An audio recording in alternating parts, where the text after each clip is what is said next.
Well, I came up with the Anti-Faro looking for a reset move of Juan Tamariz's. He had a move that I wanted to be able to get to that position, and that required to get cards to separate, right? To separate. They didn't have to separate one by one, they just had to separate. And I thought long and hard, and I finally thought that this action would do that. And I wasn't looking for a perfect one. But after using it for a few months, I realized, hey, I'm getting actually half of the deck going one by one by one by one in the middle. And I thought, wow, that's amazing.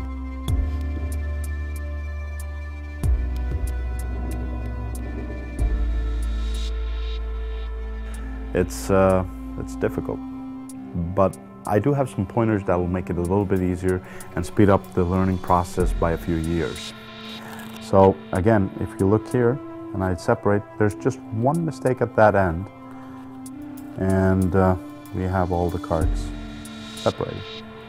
If the Anti-Faro didn't have to be 100% perfect, there'd be a lot more applications for it. And some people are working just on that it's enough if you get like 2/3 of the deck. Like my Triumph. Right. It doesn't make any sense. You might as well do so many other Triumphs, but it's very, very interesting. So I'm glad that I'm very happy that there are guys like you who, despite my beliefs that it's a fairly useless move, are proving me wrong. That's very, very nice. I mean, it's I just came up with it. I didn't see the potential of it, but it's very nice to see that there are guys out there who are willing to not only put their time and effort into it, but find it pleasant and come up with applications. Yeah, that's great. So that's a nice lesson for all the move monkeys out there that say, you know, this is pointless. Maybe you can't find the point for it, but someone will, you know. That's a very good point. I decided to actually come up with some tricks that didn't require you to do a perfect Anti-Faro, but use the Anti-Faro almost as a part of the effect. So the idea of being able to unshuffle cards with this type of technique. It's a trick that actually works with the Anti-Faro. Very good fall. Anyone who ever does this are bound to get mistakes. Even if you found the most perfect deck, you're bound to make a mistake or two. And they're acceptable. They're okay.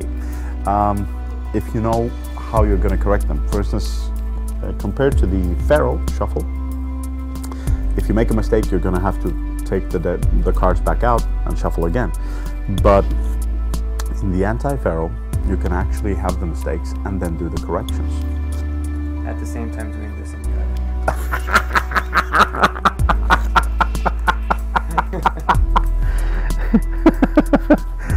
Oh my God.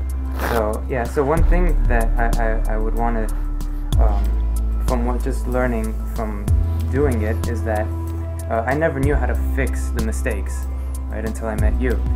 So I knew that there was no option for it. I had to do it perfectly. So I tried to come up with ways of how I could get the bottom and the top, because that was giving me the most trouble. So for the bottom one, I think what helps me, and you know, it's a very knacky move, so to each his own, I guess. But what helped me